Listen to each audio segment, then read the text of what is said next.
Archaeologists excavating the ruins of Ur, one of the oldest cities ever found, identified at least 19 major civilizations that collapsed within a single century. Not because of floods, not because of invaders, because the people who built them stopped showing up. If this is helping you wind down tonight, consider subscribing. It genuinely helps keep these stories coming. You're warm right now, probably full, probably safe wherever you're lying. That's worth holding on to as we go back to a city where your survival depended entirely on whether a stranger with a clay tablet decided you had earned your share. You're standing in a narrow antechamber just inside the eastern grain storehouse of Ur, sometime around 2100 BCE. The air is thick with dust, dry and faintly sweet. The smell of emmer wheat packed tight in the dark behind a sealed door you are not permitted to open. Somewhere deeper in the building, a lamp is burning. You can smell the oil. You can hear the soft drag of a reed stylus across wet clay. A scribe recording numbers in a language that will take 4,000 years for anyone to decipher again. The floor beneath your feet is packed earth, smooth from 10,000 footsteps. The wall at your back is warm from a sun you are no longer standing in. You have been waiting since the second hour of morning. Around you, other people wait too. Silent, patient in the particular way of people who have learned that impatience costs more than it returns. There is a list somewhere inside that room. Names on it will eat tonight. You have spent 14 days moving stone for a man whose name you will never know, in service of a god you have never seen, inside a city that was here before your grandfather's grandfather was born. Your name may not be on the list. The record survived because clay is harder to destroy than the people who made it. Archaeologists working at el-Medina, the village built to house the workers who carved the royal tombs in Egypt's Valley of the Kings, found thousands of these tablets and the ostraca, broken pieces of stone used like notepaper. They recorded everything, what each worker received, what each worker was owed, what each worker went without when the delivery did not come. Here is what the records show. A laborer on a state work gang received, per day, roughly 10 thin loaves of bread, not the thick, soft kind, flat, dense, baked from emmer wheat that was often gritty with sand from the grinding stones. Archaeologists have found the teeth to prove it, worn down to the root by middle age. Those 10 loaves gave him somewhere around 2,000 calories, depending on the size of the bake that day. He also received 2 jugs of beer. Thick, cloudy, more like liquid bread than anything you would recognize. Add another 500 calories, roughly. On good weeks, there were onions, dried fish on feast days, occasionally a small portion of lentils. These were not daily. They were recorded carefully when they came, because they were not guaranteed. So on a full ration day, a good day, this man had access to perhaps 2,500 calories. Now here is the other number. Moving a 1-ton limestone block across desert sand using a wooden sledge, with a team of men pulling on ropes, burned somewhere between 3,500 and 4,500 calories per worker per day. That is the modern estimate based on experimental archaeology. Researchers who actually rebuilt the conditions and measured what the body spent. Cutting stone in a narrow tomb corridor, swinging a copper chisel into rock face for 8 to 10 hours, costs the body a similar amount. Digging and clearing an irrigation canal in summer heat in Mesopotamia costs more. The gap between what the body needed and what the ration provided was somewhere between 1,000 and 2,000 calories every single day. That gap had to come from somewhere. Sometimes it came from a worker's family who grew small plots of vegetables outside the village walls and passed food over when they could. Sometimes it came from trading part of the grain ration for something more calorie-dense on the informal market that ran alongside every official system. Sometimes it came from nothing, because there was nothing, and the body simply ran the deficit and kept moving anyway. The Deir el-Medina records also show something else. They show the days the rations did not arrive at all. The deliveries delayed by administrative problems, by political instability, by a scribe somewhere in the chain deciding other things were more urgent. On those days, the workers stopped working. They sat down at the tomb entrance, and they did not move until someone brought food. It was, as far as historians can tell, the first recorded labor strike in human history. And they did not move until someone brought food. It was, as far as historians can tell, the first recorded labor strike in human history. Before the drought came, there was already the debt. This is the part that tends to get left out of the story. When people talk about why ancient civilizations collapsed, they talk about climate, dry years, failed harvests, rivers that shrank, and those things were real. But in many cases, by the time the drought arrived, the farming families of Mesopotamia were already so deep in debt that a single bad season didn't push them over the edge. They were already over the edge. The drought just made it visible. Here's how the system worked. Every planting season, a farmer needed seed grain. Not the grain he would eat, the grain he would put back into the ground to grow next year's food. If his stored supply ran short, because last year's harvest was thin, or because he had been sick, or because the temple collector had taken more than the agreed portion, he had to borrow. The temple lent it to him. This sounds like help. It was not help. The standard interest rate on a grain loan in Ur III, Mesopotamia, was 33%. Some contracts recorded at closer to 50%. That means if a farmer borrowed 60 liters of barley in the spring, he owed back 80 liters at the next harvest. If that harvest was poor, not failed, just poor, he might only have 70 liters to spare after feeding his family. He repaid the loan. He was now short for the next planting season, so he borrowed again. The clay tablets that recorded these loans were kept in the temple. The scribe who wrote the contract worked for the temple. The official who verified the measurement worked for the temple. The man who came to collect at harvest time worked for the temple. There was no version of this transaction that did not run through the same institution. There was no one to appeal to who was not already part of the system. The math compounded quietly, year after year. A family that borrowed in one bad season could find themselves, 5 years later, owing more grain than their land could ever produce. At that point, the debt stopped being about grain. Families began surrendering labor, then land. Temple records from this period show a steady growth in the number of people listed not as free farmers, but as dependent workers, attached to the institution, fed by the institution, owing the institution everything they produced. They were not slaves in the way we usually picture it. They still had names, they still had families, they still appeared in the records as individuals, but they could not leave. The debt wouldn't allow it. A drought didn't build that cage.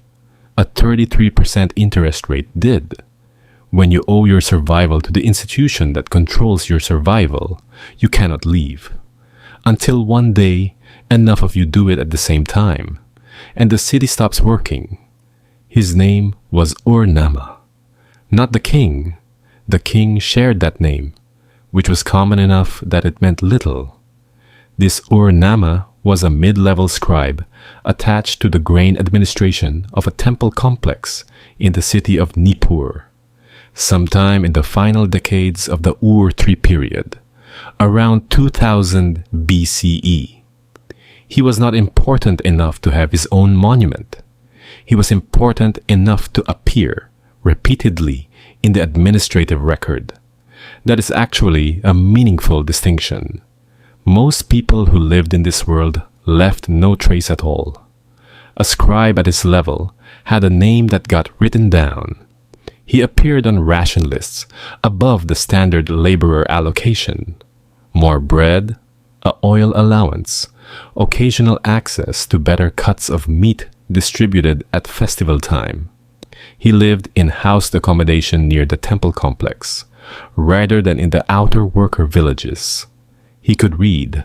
He could write in at least 2 administrative formats. He knew the difference between a loan contract and a work order and a grain receipt.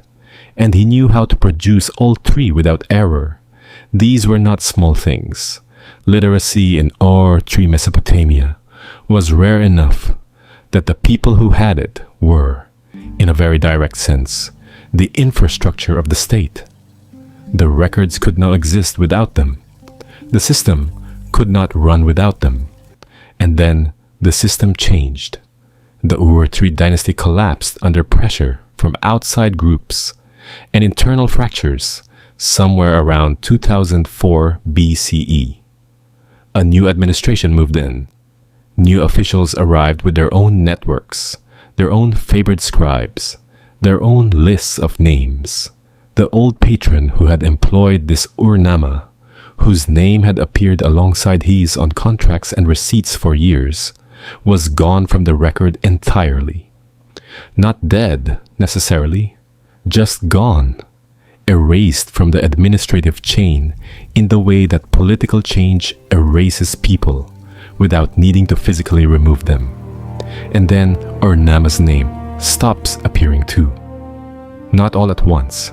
It happens gradually, which is almost worse to read. He appears less frequently. The ration allocation beside his name drops. A smaller bread allowance, no oil.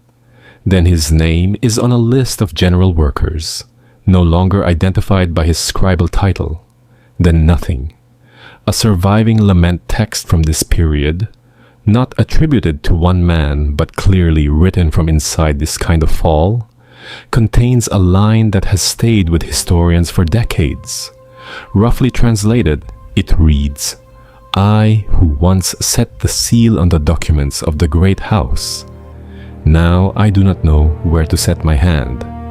He would have hoped, probably, that the new administration would need men who could read. They always needed men who could read. That part was not wrong.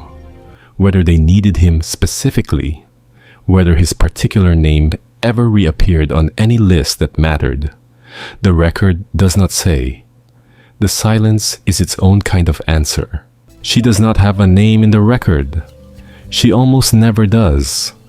What we have instead are traces, the kind of evidence that archaeobotanists and agricultural historians piece together from seed remains, storage pit patterns, and the subtle difference between a field that was officially registered and one that was not. She lived in a small farming settlement on the outer edge of the temple's administrative reach, far enough from the city center that the collector's visits had always been irregular. When the collapse came and those visits stopped entirely, she was one of the few people in her village who knew what to do next. Not because she was exceptional, because she was old enough to remember what her mother had done before the state system had grown large enough to swallow everything. Here is what she did. She stopped planting only emmer wheat, which was what the temple wanted and what the collector measured. She put aside a small portion of her seed stock, hidden not registered, not declared, and used it to grow a secondary crop of incorn, an older grain variety that needed less water and less care. She gathered wild lentils from the field margins, which no administrative tablet had ever bothered to record because they were considered too low value to tax. She found 3 plants of wild garlic near the irrigation channel and left them there, harvesting only what she needed, so they kept growing. The math of it was tight, but it worked. The einkorn plot, small as it was, gave her roughly 40 liters of grain per season on almost no inputs. The foraged lentils added protein that her diet had been missing since the official distribution of dried fish had stopped. Her family's caloric shortfall, the same gap we looked at in the ration records, closed by more than half. She tried to show the younger women in the village how to do the same. They listened. They understood.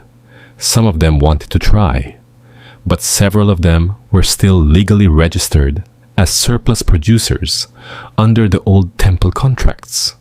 The collector had not come in 4 months. That did not mean he would not come.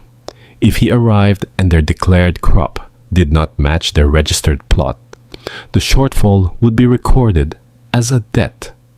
The debt would compound.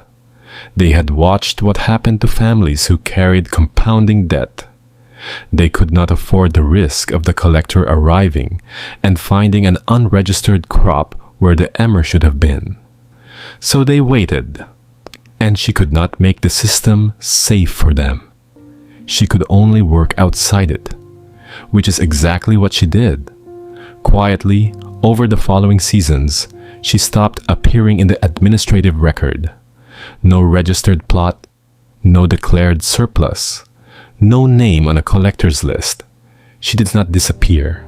She just stepped outside the part of the world that wrote things down, and she ate. It was not a treat. It was not a reward. It was infrastructure.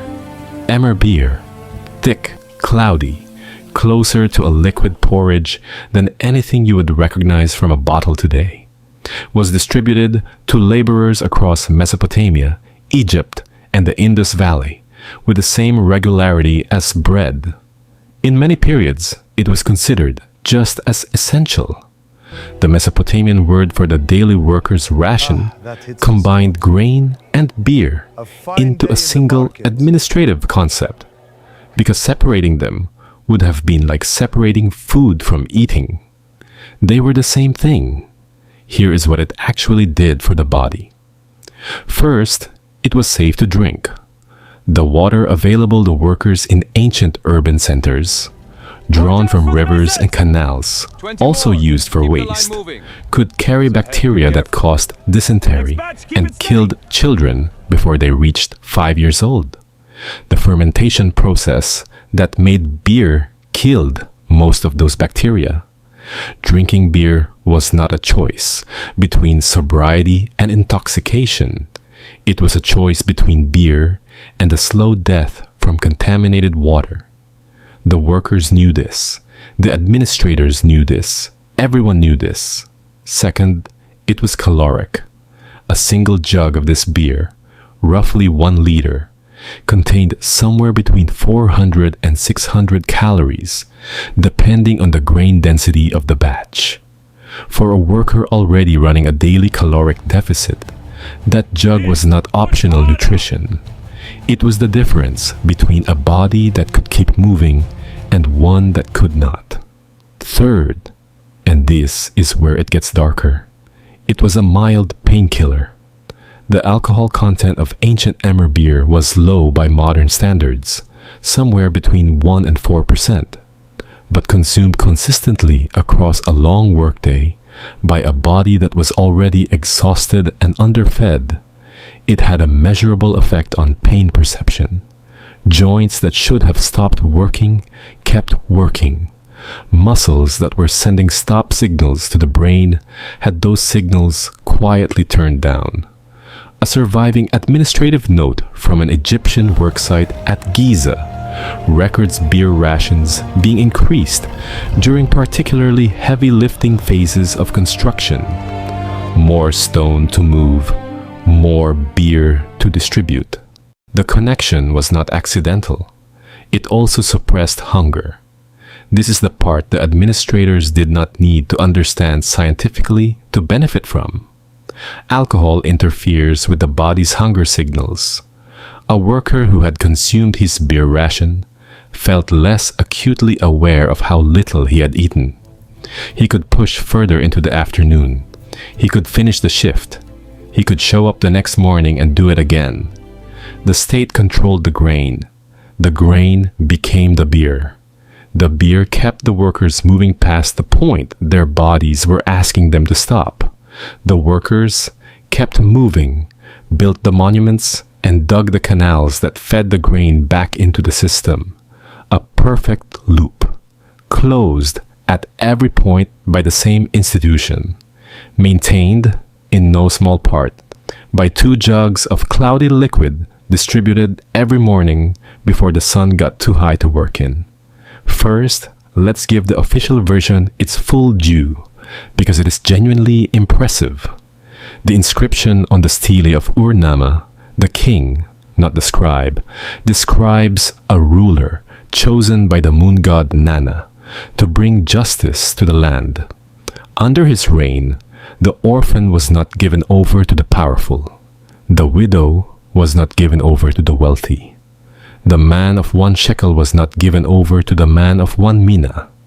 These are direct claims, specific. They name the vulnerable by category and declare their protection.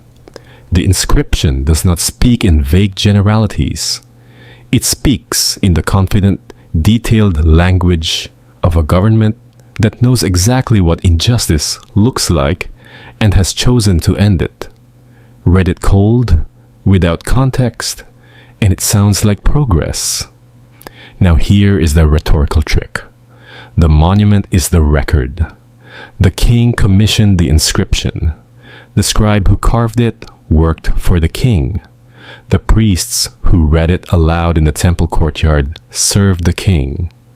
In a world where most people could not read, the monument did not need to reflect reality in order to function as reality. It needed only to exist, large and permanent and public, in a material that would outlast everyone who knew the difference. Stone remembers what it is told to remember. Clay, it turns out, remembers everything else. The administrative tablets from this same period, the ones found in collapsed storeroom floors, preserved by accident when the buildings burned and the heat hardened the unfired records, Look at this. tell a different Carvings are story in a remarkable. completely What does it different say? tone. It mentions No thunders, divine an language, ancient name. no declarations of Incredible, true protection, discovery. just numbers, names, and occasionally, when the system strained far enough, the raw words of the people inside it. Archaeologists working at Deir el-Medina found a collection of ostraca, those flat limestone flakes used as informal notepaper, that included worker complaint letters. One dating to the Ramesside period records a laborer writing to an administrator about rations that had not arrived for 18 days. The tone is not angry. It is exhausted. He lists what his family has eaten in the interim. He notes that his tools have not been replaced. He states plainly that he cannot continue working without being fed. He does not invoke justice. He does not appeal to the king's divine mandate to protect the weak. He simply describes what is happening and asks for it to stop. The king's inscription is 20 feet tall and carved in granite. The worker's note is the size of your hand, scratched in limestone with a piece of harder rock. One of them was meant to last forever. The other one survived by accident. Egyptologist Toby Wilkinson, writing about the gap between monumental records and administrative ones, put it simply: the official version of ancient Egypt and the lived version are, in many places, not the same country. They rarely are. Once a year, the Akitu festival came to Mesopotamia, and for a few days, the math changed. The Akitu was the New Year festival, tied to the spring planting season, centered on the god Marduk and the renewal of the world. It lasted 11 days. During those 11 days, ration distributions doubled. Extra beer was allocated, meat that workers might otherwise see only at the edge of a feast day scrapping was distributed more broadly. The official records show the numbers shifting. The same administrative language, the same careful tablet inscriptions, but with larger figures beside each name. For 11 days, the caloric gap that defined the rest of the year closed. Not all the way, but noticeably. People saved for it, not money. Most of them operated almost entirely outside a money economy. They saved capacity. Women who had been rationing their cooking fuel all winter used a little more during Akitu. Families who had been eating one main meal a day ate two. Children who were normally kept close and quiet during work hours were allowed to be louder, to run between the houses, to exist in the streets in the particular unguarded way that children only manage when the adults around them have briefly stopped being afraid. Outside the official distribution, other things happened quietly. Several households in the Deir el-Medina village records show patterns of grain storage that do not match their declared output. Not dramatically, not enough to draw official attention. Small amounts. A few extra liters tucked into a secondary storage pit, shared across 3 or 4 neighboring families in a rotating arrangement that the administrative record has no category for. Historians call it informal redistribution. The people doing it had no name for it at all. It was just what you did for the family next door when they were short, because they had done it for you, because that was how the street worked. A graffito scratched onto a wall in the workers' village at Giza. Rough signs, not formal hieroglyphs, has been translated loosely as, "The overseer's donkey eats better than we do, but at least the donkey works as hard." It is nearly 4,000 years old. It is still funny. Children at Deir el-Medina appear in the record in small ways. A note about a boy who carried water to the tomb entrance. A girl described as helping her mother grind grain, learning the motion before she was old enough to do it properly. They were absorbing, without being taught explicitly, exactly the knowledge that the woman in the outer village had used to survive. Which plants were edible, which grain stored longest, how to stretch a thin week into a survivable one. One ration claim from the Ur III period lists a woman's name under her husband's household allocation. A note in a later hand indicates he had been dead for 2 years. Someone had kept her on the list. The bones remember everything the monuments left out. Skeletal remains recovered from worker cemeteries near Giza and across the Ur III settlement sites tell a story that no inscription commissioned by a king would ever choose to tell. Compressed lumbar vertebrae, the small bones of the lower back crushed slowly over years by repeated heavy lifting, appear in the majority of adult male skeletons recovered from pyramid worker burial sites. Not in the elite cemeteries closer to the monuments, in the worker cemeteries further out, where the people who actually moved the stone were laid in the ground without ceremony. Stress fractures in the feet, in the ankles, in the long bones of the lower leg. These are the marks left by bodies that carried too much weight across too much distance for too many years without adequate nutrition to repair the damage between shifts. The fractures healed, most of them, which means the workers kept going after they happened. They healed badly, which means every step after that cost more than it should have. Anemia markers in children's bones show up as a specific change in the texture of the eye sockets, a condition called cribra orbitalia, caused by the body trying to produce more red blood cells than a poor diet can support. It appears in children as young as 2. It was widespread. It was not occasional. One skeleton recovered from outside the eastern wall of a Ur-3 settlement site tells the whole story in a single find. Male, estimated age at death, between 35 and 40 years old. Compressed vertebrae in the lower back. Healed stress fractures in both feet. Bone density consistent with chronic malnutrition across most of his adult life. No grave goods. No marker. Found outside the city wall, which is where people ended up when they were no longer useful enough to the system to warrant space inside it. He does not have a name in any record. His name stopped appearing, if it ever appeared, when his body stopped being able to work. That is what happened to people who could no longer contribute to the count. They vanished from the tablets, not violently mostly, just administratively. The list moved on. The system kept running. The scribe recorded the next name. And here is the strange, heavy truth about all of it. The bureaucracy that ground these people down is also the reason we know their names at all. The same obsessive record-keeping that tracked their rations and their debts, and their labor output also preserved their existence across 4,000 years.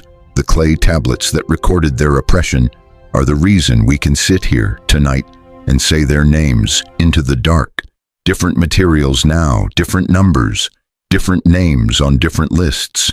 Same ledger. You are warm right now. Still, there is a roof over you tonight, not because a grain priest reviewed your allocation and decided you had earned it. Just because you are here. That is not nothing. For a very long time, for a very large number of people, it was everything. Those civilizations didn't vanish. The people just stopped agreeing to be part of them. That's worth remembering. Sleep well.